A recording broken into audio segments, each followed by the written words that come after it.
una coagulación intravascular diseminada.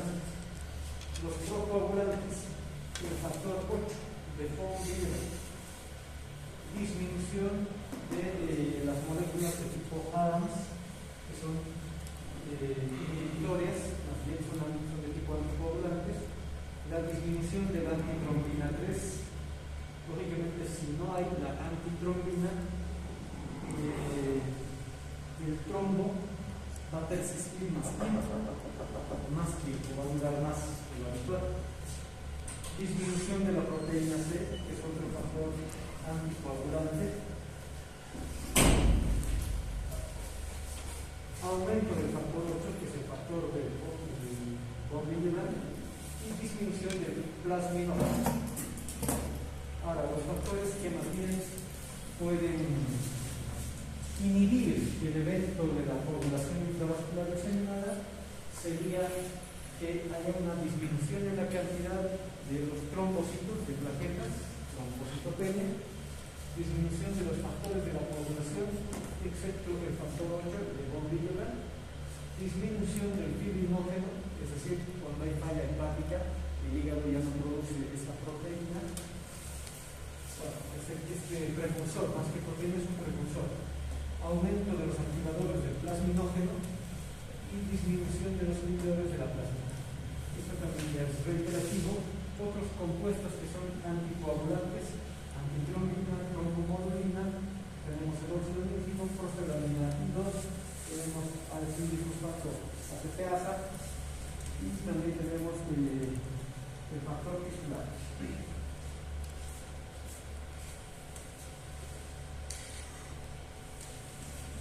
¿Cuáles son las causas habituales de coagulación intravascular diseminada?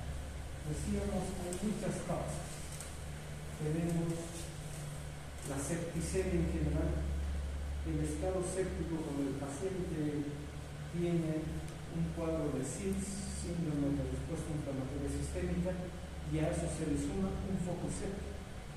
Puede ser neumonía, puede ser una infección de tracto urinario, puede ser una herida supurante en la piel térmica, alteraciones óseas y demás. Entonces, toda septicemia es propensa a generar una coagulación intravascular diseminada. Lo mismo que las infecciones de tipo virales, micóticas, parasitarias y por rickettsia. Algunos que generan traumatismos y lesiones quísticas, como por ejemplo lesión encefálica por arma de fuego, quemaduras extensas por deshidratación, embolia grasa, rhabdomiolisis, cuando se libera mucha cantidad de proteínas al torrente sanguíneo, algunos trastornos vasculares, como angioma gigante, como el síndrome de Casa-Bach, el aneurisma de vasos grandes, como el de aorta, algunas complicaciones a nivel obstétrico, desprendimiento de la placenta, embolia de líquido amniótico, síndrome de muerte fetal, aborto séptico, cáncer como el adenocarcinoma de próstata y de páncreas y otros, cánceres de tipo hematológicos, por envenenamiento por tóxicos derivados de la inoculación por anfibios e insectos, por algunos fármacos como fibrinolíticos, aprotinina o warfarina, concentrados de complejo de protrombina, drogas recreativas como las anfetaminas, el estado de choque o insuficiencia respiratoria. Entonces las causas son múltiples, pero si se dan cuenta, de la gran mayoría de las causas que tenemos en ambas tablas son causas bastante complejas, no son causas simples. Aquí, por ejemplo, se nos dice sepsis o cualquier infección grave mediante por bacterias, virus, parásitos o rickettsia, politraumatismo y lesiones tisulares cuando hay aplastamiento de la persona del paciente, traumatismo cerebral, TEC moderado, leve y grave generalmente, intervenciones quirúrgicas mayores como el reemplazo de cadera, embolia grasa, quemadura grave, las neoplasias que hemos dicho, síndromes obstétricos y otros. Entonces, varios de esos trastornos son bastante complejos y nos llevan a un mecanismo patogénico de coagulación intravascular diseminada.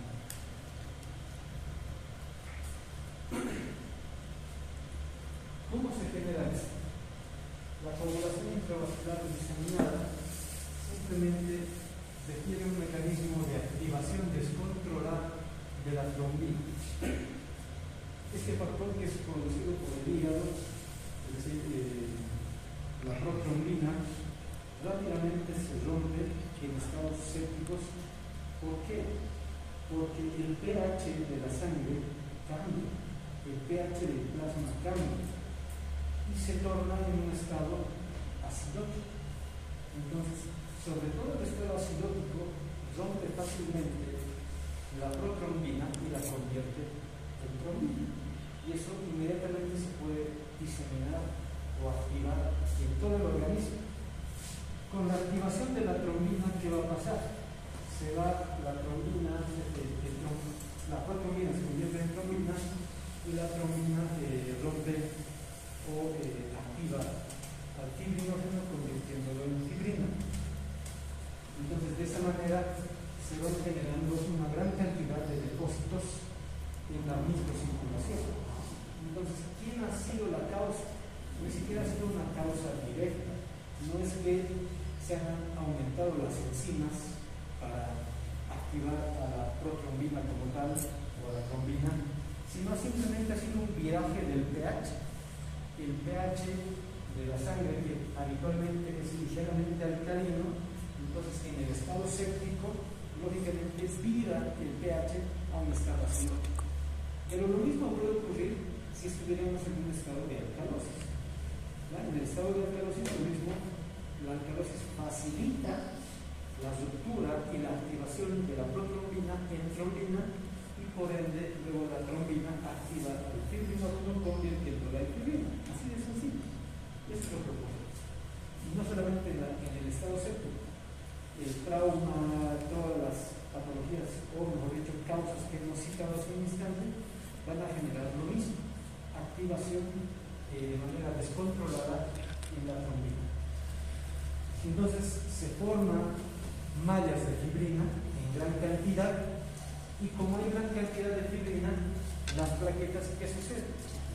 A la vez, como hay trauma, también se van a liberar factores proinflamatorios, también se van a liberar factores procoagulantes, porque les recuerdo un detalle, no recuerdo si era conmigo, creo que no, creo que los siete han llevado inflamación, ¿verdad?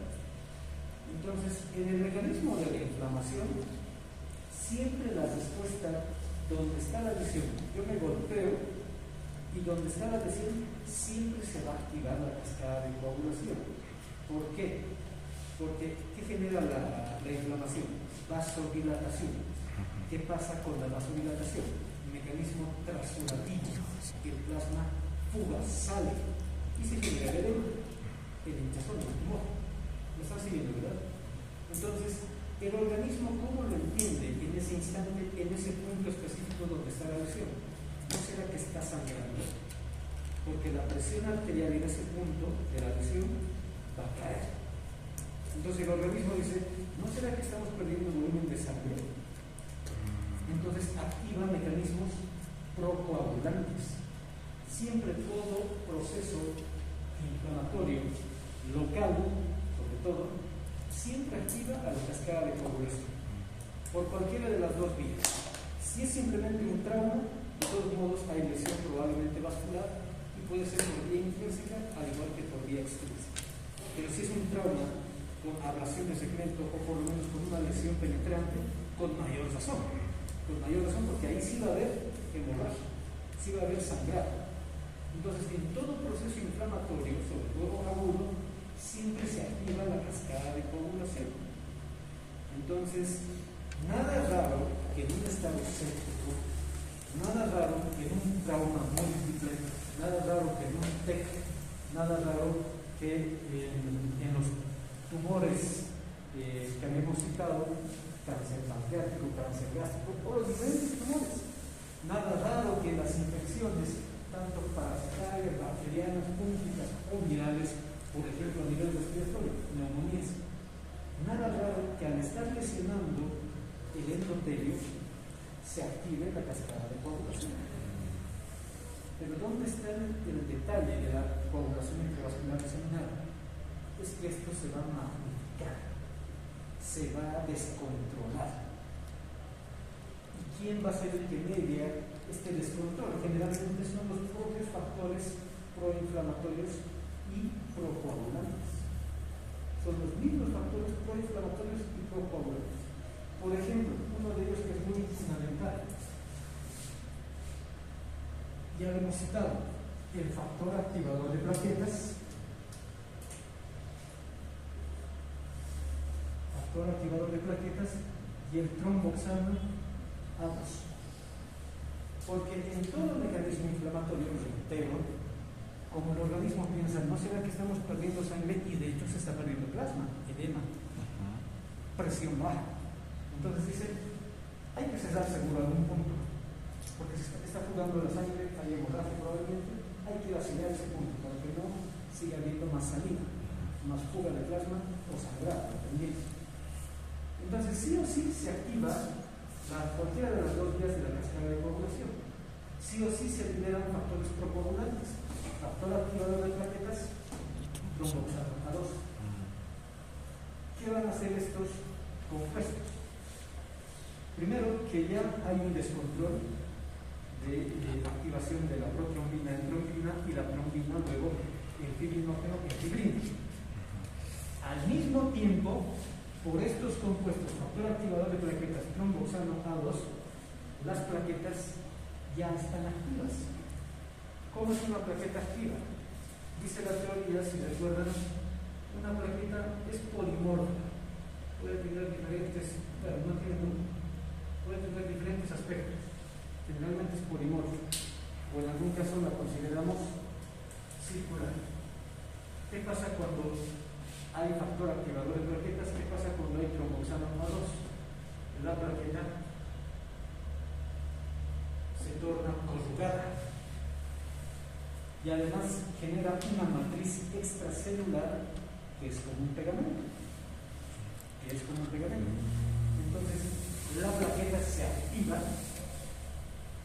y empieza a tener cambios estructurales en su citoplasma, y eso genera que las plaquetas se vayan adosando porque se están tornando adhesivas.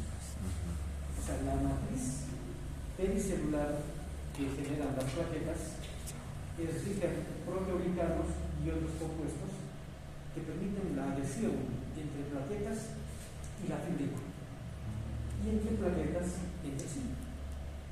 Entonces, una vez activas las plaquetas, se van uniendo y además se van adosando a la malla de fibrina. Y así empieza a formarse el tapón plaquetario. Pero esa matriz que libera las plaquetas, sobre todo de proteoglicanos, es tan adherente que ya no solamente se van a adherir ¿quiénes? Plaquetas. ¿Quién se va a adherir luego? Eritrocitos. Un eritrocito y otro y otro. Así de simple es el mecanismo de coagulación. Esto es más fisiológico que fisiopatológico. Entonces, hay una producción de activación descontrolada de trombina. ¿Ya? La trombina activa el fibrinógeno en fibrina, se forman las mallas de fibrina correspondientemente, pero las plaquetas ya están activas por otros mediadores procoagulantes.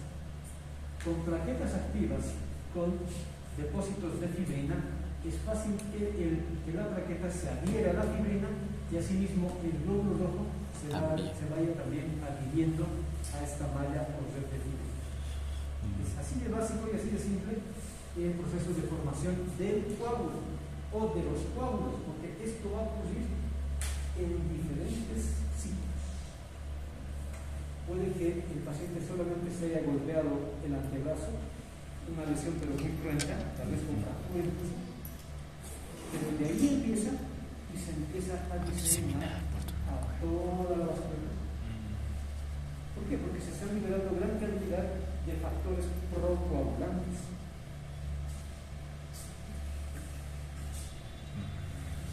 Una vez que las plaquetas se han adherido a la malla de fibrina, el número de plaquetas porque esto ocurre de manera ya abrupta, bastante rápido, el número de plaquetas disminuye. ¿Por qué? Porque ya no hay plaquetas circulando, porque hay muchas redes de fibrina, entonces las plaquetas se están adosando a las mallas de fibrina y ya no hay plaquetas circulares.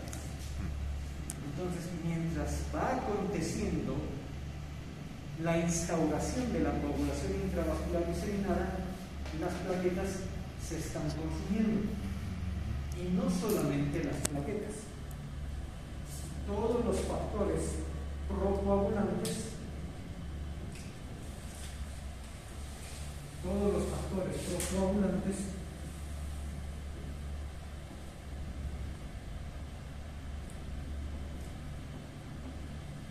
también se están consumiendo. Cada vez va a haber menos factores procoagulantes, menos factor activador de plaquetas, menos tromboxano 2, menos cantidad de factor tisular, menos cantidad de factor de von Willebrand, y así. Todos van a ir disminuyendo en cantidad. ¿Por qué? Porque esto está ocurriendo de manera diseminada, masiva. De manera masiva. Hasta ahí me siguen. Una vez que ya las plaquetas están adheridas a la malla, a la red, junto con glóbulos rojos, se está formando esto que es el microcoágulo. Se está formando esto que es el microcoágulo. Pero es micro. Mas, sin embargo, aún siendo micro, tiene un volumen. Tiene un volumen.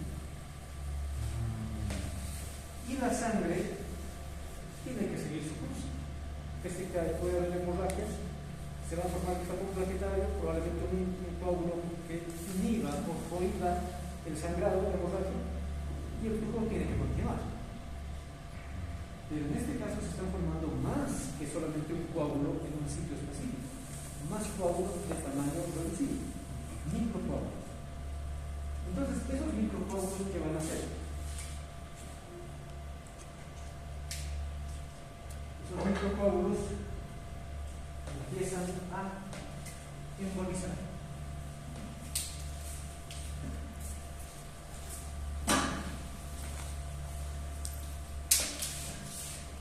Esos microcoágulos van a embolizar.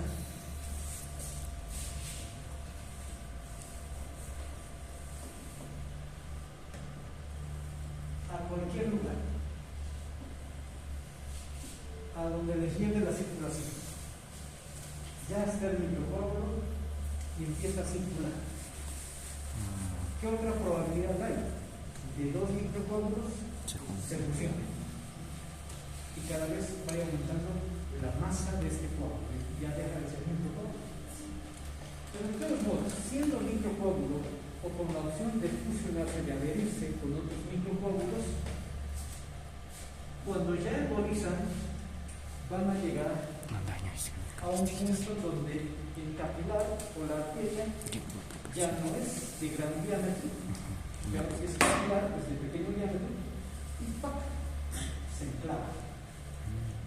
Se enclavan en ese punto. Entonces, una vez que embolizan, llegan al punto de enclavamiento. Estos microcoágulos o coágulos ya un poco más grandes. Una vez que han enclavado en una arteria específica, eso está ocurriendo en las arterias más que en las venas. Entonces, se genera un mecanismo de oclusión, de obstrucción del flujo de sangre, lo cual repercute hacia proximal, generando que éstasis sanguínea, aumento de la presión hidrostática en ese punto, probablemente transudación. Y hacia distal que va a ocurrir hipoxia, degeneración y necrosis, muerte. Aunque va a depender del tipo de tejido. Imaginen que esto está ocurriendo a nivel de hueso. ¿El hueso teóricamente va a morir? Bueno, es más resistente. el hueso tiene mayor capacidad de resistencia al estado de hipoxia o de hipoxia. En cambio, si estamos hablando de tejido muscular, estamos hablando de tejido nervioso, 5 minutos y listo. Hasta ahí llegaron nuestras células. Y esto, repito, es en un microcoágulo y generalmente se está ocurriendo probablemente en un capilar, todavía no en un vascular, pero pudiera ser. ¿Pero dónde está ocurriendo? En cualquier tejido. De hecho, en muchos tejidos está ocurriendo esto. Porque hay un excelente de proteína, hay un excelente de activación de fibrina, por lo tanto hay mallas de fibrina en toda la microcirculación. Y por ende las plaquetas se van pegando a esas mallas. ¿Me estás siguiendo? Entonces, ahí es cuando viene la importancia de la patología. Ahí es cuando ya la coagulación se ha instaurado y vienen las consecuencias de la coagulación intravascular diseminada. En todo caso podemos llamarlas complicaciones. ¿Cuáles van a ser las complicaciones? Falla multiorgánica. Porque si está ocurriendo a nivel hepático, ¿qué va a generar? Una insuficiencia hepática. Si está ocurriendo a nivel renal, ¿qué va a generar? Insuficiencia renal. Si está ocurriendo a nivel muscular, habrá alteración muscular. Y así en cualquier otro tejido.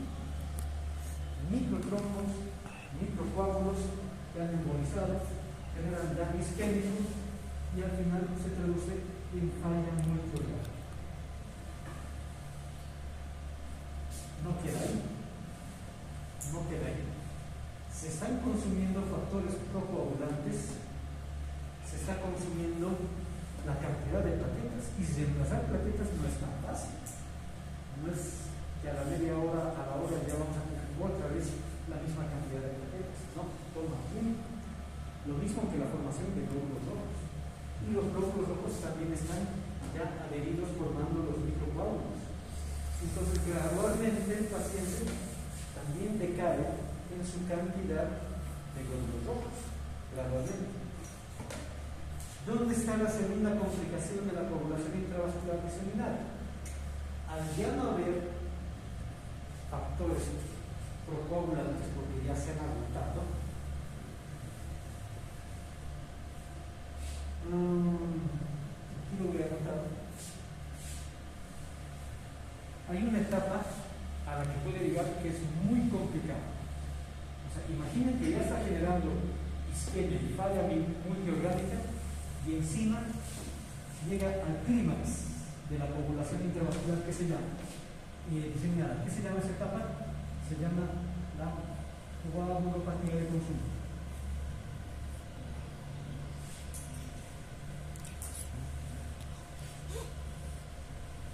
Ese es el clímax. Ese es el punto culminante de la coagulación intravascular diseminada. ¿A qué se refiere la coagulopatía de consumo? Cuando se han acabado ya todos los factores de coagulación, la cantidad de plaquetas está muy baja y también sigue reduciendo la cantidad de glóbulos rojos circulantes. Y eso va a demorar un buen tiempo para que se pueda restaurar o reponer, que haya regeneración celular. Y en esa etapa, cuando ya estamos en una coagulopatía de consumo, ¿qué creen que va a ocurrir?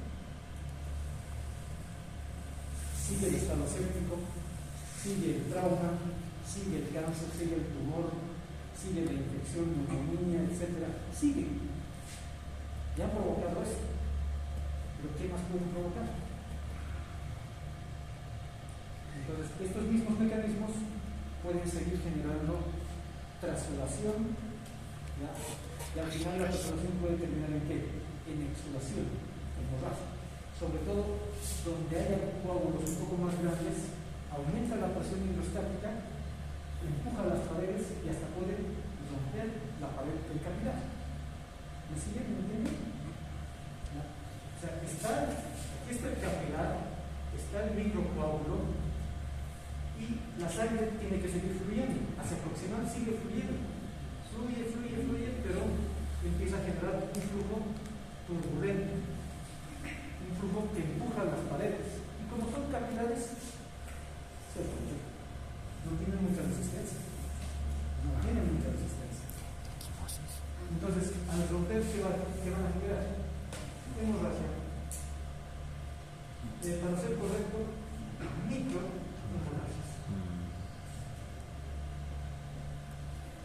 Y aquí viene la segunda fase de la complicación de la coagulación intravascular disseminada.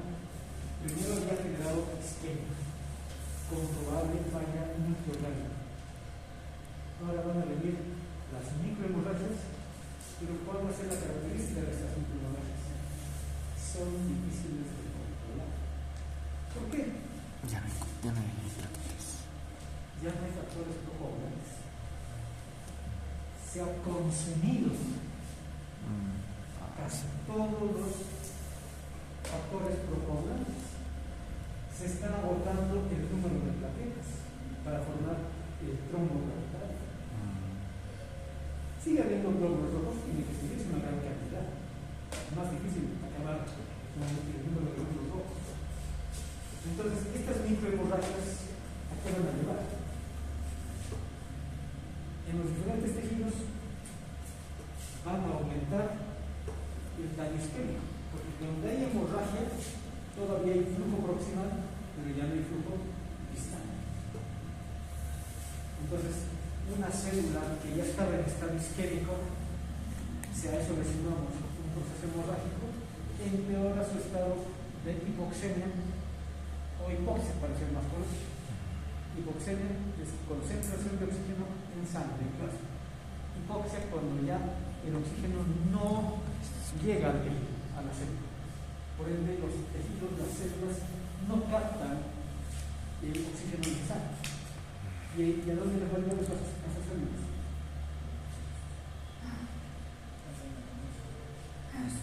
Todo tejido siempre trata de resistir, aunque sea un tiempo corto, trata de resistir. ¿A qué va a llegar? Isquemia. Todavía, antes de llegar a la hipoxia, hay una fase todavía preliminar que sigue complicando el estado del paciente. El metabolismo anaerobio. Exacto. Entonces, con el proceso isquémico hay un viraje del metabolismo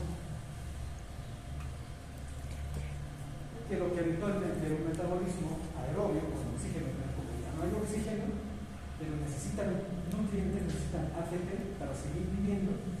Entonces utilizan grasa, utilizan proteínas e incluso la misma glucosa. Si es que tuvieran glucosa, la utilizan, pero en carácter anaerobio. ¿Y qué produce el metabolismo anaerobio? Generalmente acumulación de diferentes compuestos ácidos, entre ellos ácido láctico, pero podemos usar grasa, ¿qué nos va a dar? Acetato, acetona, beta hidroxibutirato y otros compuestos ácidos. ¿Qué va a pasar con el medio pericelular, con el espacio tisular? Es acidoso. El mecanismo acidótico estimula en las células, dependiendo del tipo, apoptosis. Más isquemia, más necrosis y muerte celular. Entonces, ahí, ¿qué va a ocurrir? Empeora el estado de la falla orgánica. Entonces, si se dan cuenta, esto termina siendo un círculo vicioso que pudiera nunca acabar. Y peor aún, como ya hay micro, y algunas pueden ser ya macrohemorragias. Algunas ya van a ser macrohemorragias, pero van a ser hemorragias que no se van a poder contener. Por más de que le apliquemos algún medicamento va a ser difícil, porque no hay factores procoagulantes.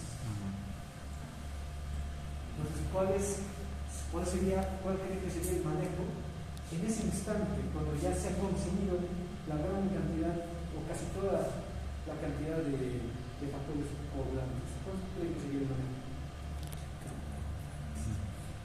Creo que es obvio. Plasma que sea rico en factores procoagulantes y que tenga además plaquetas. Porque sin plaquetas tampoco hay mecanismo de taponamiento. Entonces se tiene que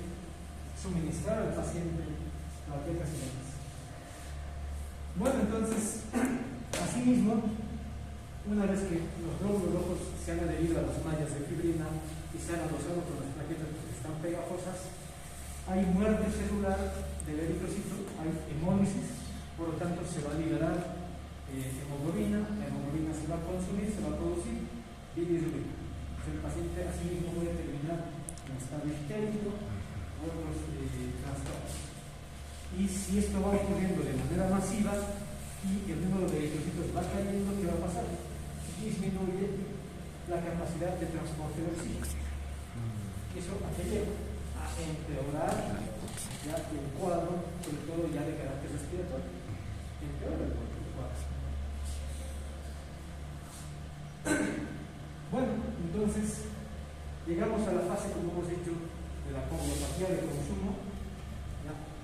Ya no se producen factores procoagulantes, sino más bien se intenta producir factores anticoagulantes, pero el organismo no lo considera. Para dejarlo entender, el organismo actúa por lo que está ocurriendo. Se están produciendo muchos coágulos. ¿Qué tengo que hacer como organismo? Producir antitrombóticos. El dímero D va a estimular a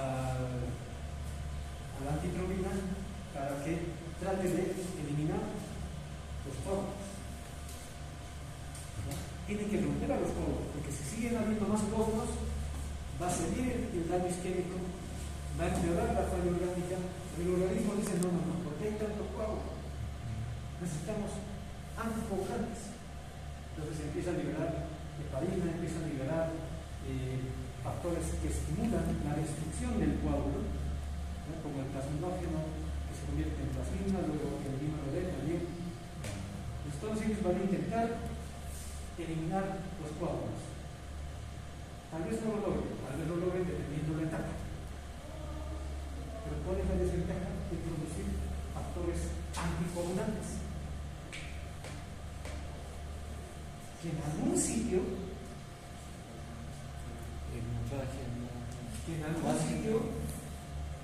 ya se ha generado una ruptura. Si empezamos a anticoagular, sabiendo que ya no hay factores procoagulantes, la hemorragia a la vez se hace más profusa. O sea, no es tan complejo de entender, pero si se dan cuenta, son una serie de mecanismos a manera de círculos viciosos que no acabarían nunca. De ahí la importancia del por qué tenemos que conocer este proceso, esta patología que es la coagulación intravascular diseminada. Es muy complejo. El propio médico, el terapista, a veces no sabe en qué va, a qué nivel va a intervenir, en qué punto es necesario.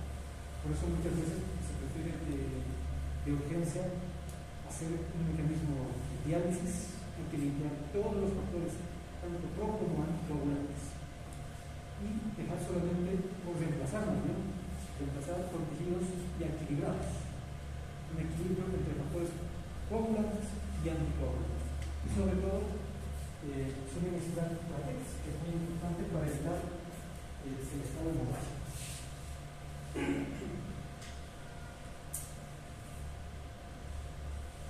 Esto es lo mismo, solo que desde otro punto de vista.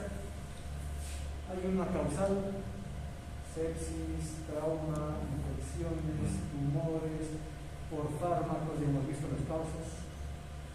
Hay una gran cantidad de producción de factor tisular que puede desencadenar también esto, aumentando la producción y liberación de protrombina y convirtiéndola en trombina.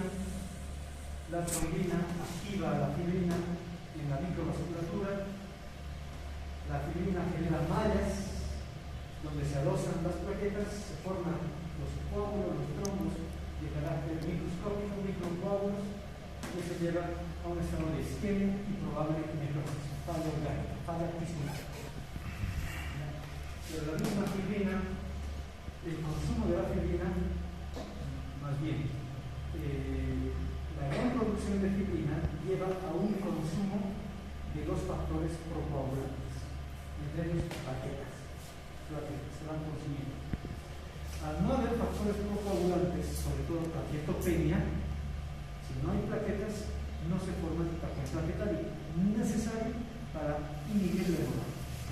Entonces, si no hay factores procoagulantes, directamente pasamos a fases hemorrágicas. Y además, ya hemos dicho, como se están produciendo coágulos, el mismo cuerpo induce y estimula la producción de antitrombóticos, dímero B, plasminógeno.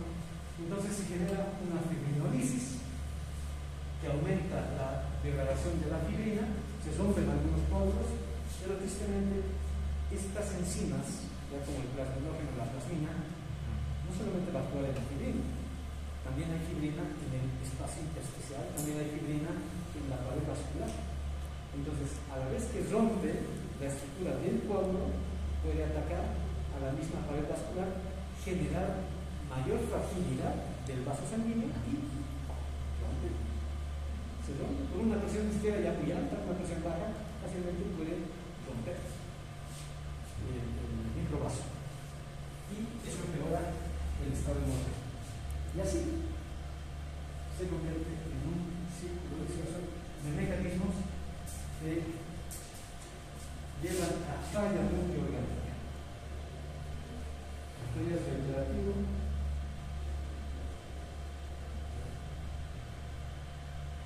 Está sobrerayado. Bueno, habiendo ya creo entendido lo que es el mecanismo dentro de la patogénesis y la fisiopatología de la coagulación intravascular diseminada, veamos cómo las clasificamos, cómo catalogan los autores a este trastorno tan complejo en sus diferentes procesos, eventos o mecanismos. Entonces, podemos categorizar o clasificar a la coagulación intravascular por su ubicación. Por su ubicación puede ser localizada, que solamente afecte a un tejido o a un órgano específico, donde está la lesión, donde está el mecanismo de la lesión. Pero eso es normal. Lo más probable es que siempre sea de carácter sistémico, seguimiento. ¿Por qué? Por el simple hecho de que la sangre circula, fluye. Y en ese mecanismo de fluir está llevando todos los factores procoagulantes que ya se han activado. Entre ellos está la protrombina, que se está convirtiendo en trombina, y luego el fibrinógeno, que se está convirtiendo en fibrina, y por eso es que se empiezan a depositar mallas de fibrina en cualquier sitio, en cualquier tejido. Desde el punto de vista clínico evolutivo, la coagulación intravascular diseminada tenemos en fase aguda, que son simplemente minutos a más tardar entre 1 y 2 horas, y coagulación intravascular crónica.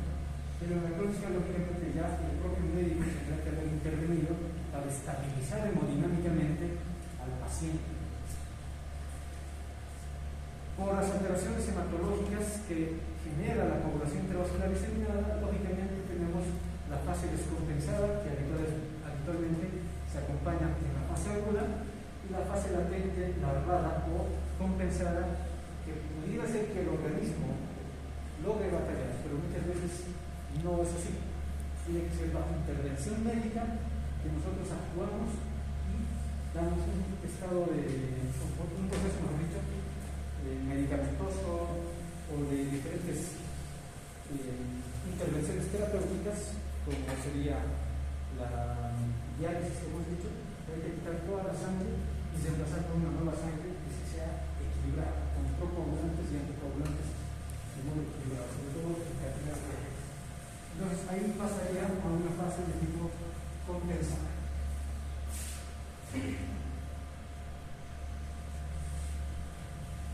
La clínica en general de la coagulación intravascular diseminada, creo que es muy obvio, muy evidente, pues los procesos isquémicos empiezan a generar alteraciones funcionales en diferentes órganos. disfuncionalidad hepática, disfuncionalidad renal, disfuncionalidad neuronal, disfuncionalidad de páncreas, etcétera, etcétera, diferentes órganos. Mientras más se va consumiendo los factores procoagulantes, lógicamente más posibilidad de llegar a un estado de sangrado. De hecho, como la instauración suele ser tan rápida, tan abrupta, tan violenta, en cuestión de minutos o un par de horas, el paciente ya ha llegado incluso a clímax, a la coagulopatía de vecino. Entonces, en ese instante, lo que más va a sufrir el paciente, además de los procesos sistémicos, es el proceso hemorrágico. Y eso abarca hasta un 60-80% de incidencia como dato clínico. Fenómenos tromboembólicos lógicamente tiene que haber, por eso se llama coagulación intravascular diseminada. Se forman los trombos y émbolos entre un 20 y 40, cerca del 50% de todos los pacientes. Lesión renal aguda, porque es obvio, porque en los riñones hay un flujo de sangre muy alto y por tanto ahí pueden llegar una gran cantidad de polvos, de trombos. Síndrome de dificultad respiratoria generan un TEP. Un TEP rápidamente se convierte en un distrés respiratorio, porque esto es masivo. Ya no va a ser solamente una pequeña microrama a nivel de un segmento alveolar, no, van a ser muchos capilares, muchas arterias que van a irse bloqueando o ocluyendo y generando el distrés respiratorio. Y al final, síndrome de dificultad respiratoria, alteraciones del sistema nervioso, lógicamente, falta de flujo de sangre a nivel cerebral, que consecuentemente traerá, dependiendo, si es una grave motora, puede ser paresias o parálisis, vejías, si es a nivel sensitivo, parestesias o anestesia general, dependiendo de la afectación. Puede llegar al estado de choque hemorrágico, lógicamente sí, o hipovolémico, sí, pero es en la menor cantidad, en un menor porcentaje, 15-50%. Puede incluir trastornos alteraciones gastrointestinales, respiratorias del sistema nervioso central, ataques cerebrovasculares, encefalopatías o algunas otras causales. De hecho, un estado típico para reconocer una coagulación intravascular diseminada que hay que también generar un diagnóstico diferencial es con la verdadera púrpura trombocitopénica, la más típica. En la púrpura trombocitopénica, la causa generalmente es a nivel de la médula ósea. La médula ósea no está logrando producir la cantidad adecuada de trombocitos, probablemente por deficiencia de trombopoietina, por deficiencia de los megacarocitos, que son los precursores de las plaquetas, pero eso es otro tema. Sería el diagnóstico diferencial. Pero en la coagulación intravascular diseminada, ¿qué vamos a encontrar? En diferentes fases, cuando ya empieza la microhemorragia, que aparece en el paciente. ¿Por qué? Las PCX. Y si el daño ya es a nivel de un vaso de por lo menos mediano calibre, equimosis. Y si ya fuera de gran calibre, lógicamente hematomas. Pero nada raro que en algún sitio, sobre todo distal, primero empiece con estado cianótico, una coloración azulada, una tonalidad azulada, pero rápidamente, de modo gradual, en cuestión de minutos, cambia un estado micrótico, negro, robusto, tejido. Ya sabemos que este tejido es dos opciones. Es un tejido muerto, es un tejido no viable. Y entre comillas lo vamos a decir de esta manera. Es un tejido malicioso. ¿Por qué? Porque entre comillas contagia al resto. O sea, una célula muere y estimula apoptosis a la que está adyacente. Y así de manera sucesiva. Por eso es que tristemente cuando ocurre este evento de coagulación intravascular diseminada por las diferentes causas, ¿qué es probable que ocurra con este paciente? Ablación. Se tiene que hacer amputación del segmento para que no avance, pero tristemente es riesgoso, porque si extraemos, por decir solamente, el dedo gordo del labio, ¿qué va a pasar? Hay riesgo de saturar. Pero si lo dejamos, igual nomás, hay riesgo de necrosis del resto del tejido que está todavía viable.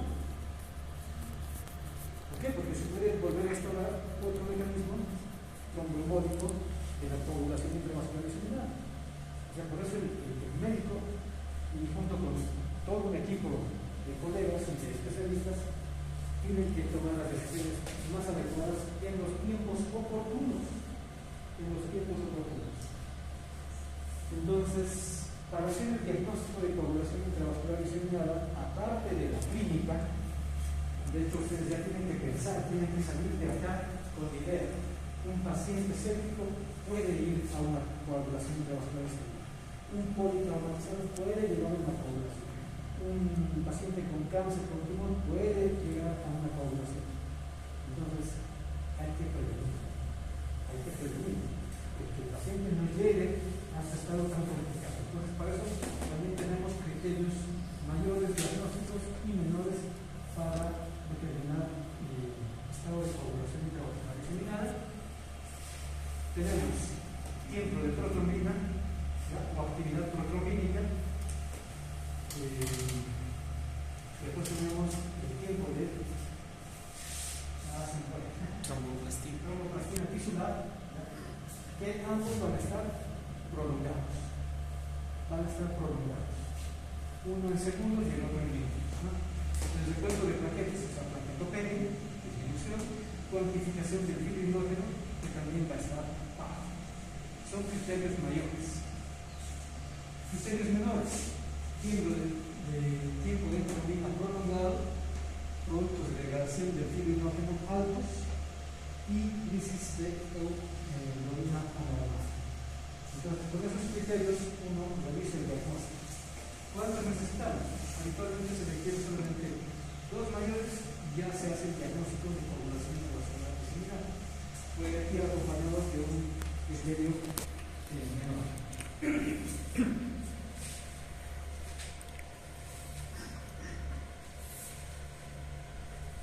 Ahora, hay otra manera de catalogar coagulación intravascular diseminada, que es en base a puntuación, una escala numerativa, y se considera lo mismo: plaquetas, cantidad, el estado de prolongación del tiempo de protrombina, la cantidad de fibrinógeno y el dímero D. Entonces, según el valor, si las plaquetas están mayores a 100.000, puntaje 0; si están menores a 100.000, puntaje 1; si están menores a 50.000, puntaje 2.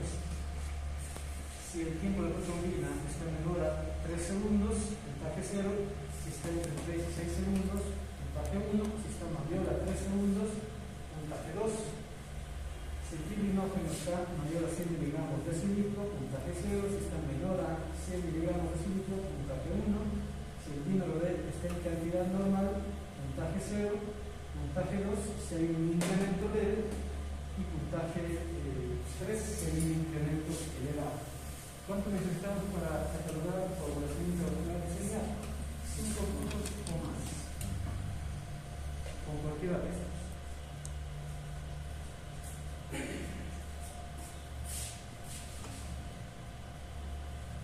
Esto es lo mismo, de hecho es reiterativo al anterior. Se llama el Study Journal, que es la Asociación Japonesa de Medicina Aguda.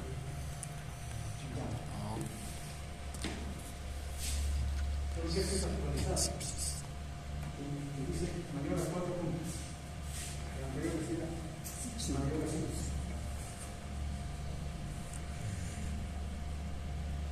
Entonces, algún diagnóstico diferencial. Tenemos acá la microangiopatía trombótica, que es otro también diferencial que puede considerar cuando un paciente tiene la clínica respectiva. Pero en la microangiopatía trombótica, ¿qué vamos a tener? El número de plaquetas similar es bajo, el fibrinógeno en la coagulación está disminuido, está normal, los productos de degradación del fibrinógeno están altos en la coagulación, está normal, el dímero D está alto en la coagulación intravascular diseminada, está normal, la antitrombina está baja, está normal, esquistocitos, que son una variante de eritrocitos,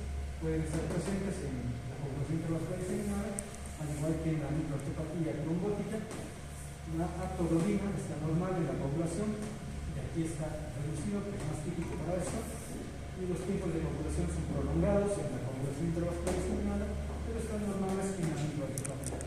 La presión arterial actualmente es baja, y aquí está normal o ligeramente alta. Entonces, es otro diagnóstico diferencial para la población intravascular disseminada.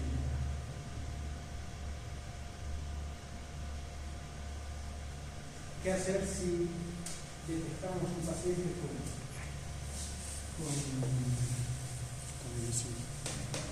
coagulación intravascular diseminada? Pues, como se dan cuenta, no es tan fácil, es un poco imposible. Primero hay que quitar la fuente. ¿Quién está estimulando la hiperactivación de la protrombina linfocítica?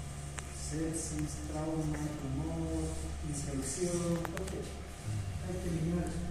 Si no eliminamos eso, igual no más facilito. ¿Por qué? Porque se están produciendo factores proinflamatorios, y ellos son los que están llevando a la activación de la protrombina. Se puede identificar el carácter fenotípico porque puede haber también una causa genética. Estamos en fase o coagulación intravascular de tipo hemorrágico, que sería la fase segunda, o simplemente estamos en la fase trombótica, que sería la fase más aguda o metástasis. Si estamos en fase trombótica, hay que usar terapia anticoagulante porque no queremos que haya isquemia de los tejidos. No queremos que haya isquemia. Pero hay que ser bastante cuidadosos porque si usamos mucho anticoagulante, rápidamente vamos a pasar a fase y de nada nos serviría. Entonces hay que ser bastante cautelosos en el manejo. Se puede utilizar heparina, 70 unidades por kilogramo de peso en 24 horas en infusión continua entre 5 a 7 días. Pero son recomendaciones generales. Obviamente hay que ir viendo y modulando la dosis.